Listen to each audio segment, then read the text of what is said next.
मैंने दिल्ली हाईकोर्ट में PIL file किया है और मांग किया है कि ये जो 2000 की नोट बदलने का कार्यक्रम शुरू हुआ है, ये केवल बैंक के खाते में ही जमा किया जाए।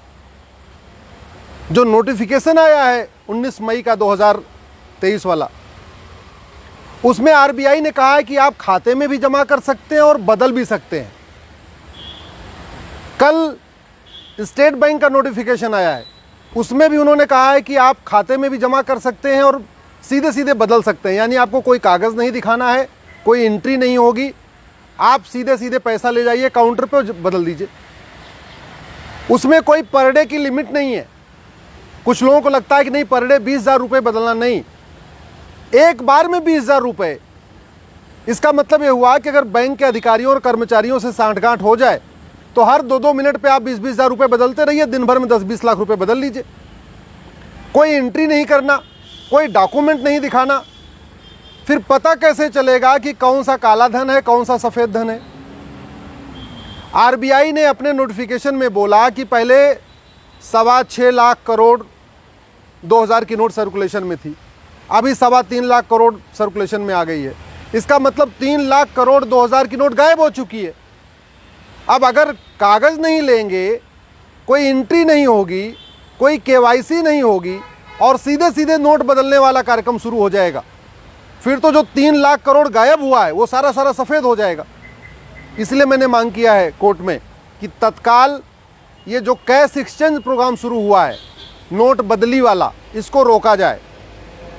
भारत में इस समय 130 करोड़ आधार बन चुका है, तो कोई ये नहीं कह सकता कि हमारे पास कोई डॉक्यूमेंट नहीं है दिखाने के लिए। सबके पास आधार है। भारत में 225 करोड़ बैंक के खाते खुल चुके हैं।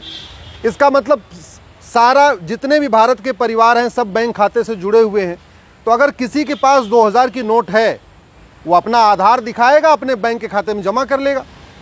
ये कौन सा सिस्टम है कि नहीं, ना तो आपको कोई डॉक्यूमेंट दिखाना है, ना आपको खाते में जमा करना है, आप सीधे सीधे बैंक पे जाओ और वहाँ 20,000 रुपये बदल लो। पर डे की कोई लिमिट नहीं है, यानी 5-5 मिनट के अंतर पे आप 20,000 रुपये बदलते जाओ। सेटिंग अच्छी हो जाए तो 2-2 मिनट के आप अंतर पे आप 20,000 रुपये बदलते जाओ। ये बैन होना चाहिए।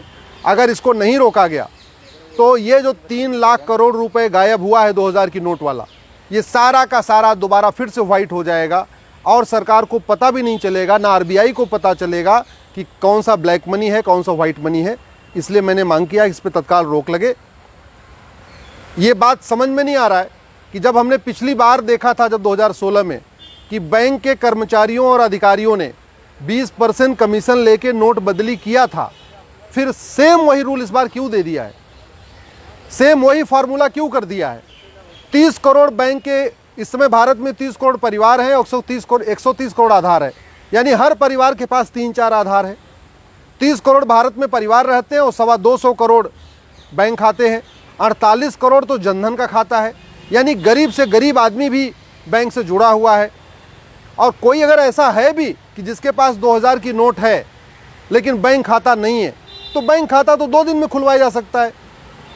आखिर 30 सितंबर तक का टाइम मिला हुआ है ना। तो भाई अगर कोई ऐसा है भी कि जिसके पास 2000 की नोट है लेकिन उसके पास बैंक खाता नहीं है, तो ठीक है, वो आने वाले टाइम में खाता खुलवा लेगा, अपने खाते में जमा कर लेगा। हर हालत में ये 2000 की नोट बैंक के अकाउंट में ही जमा होना चाहिए। और हमने ये भी मांग किया है, जमा करते समय KYC ज़रूरी है, नहीं तो लोग दूसरों के खाते में जमा करना शुरू कर देंगे। पिछली बार भी खूब खेल हुआ था, मनरेगा के खातों में पैसा जमा हुआ था, धोबी के, नाई के, जो गरीब हैं, मजदूर हैं, रेडी पटरी वाले, उनके खाते में पैसा जमा हो गया था।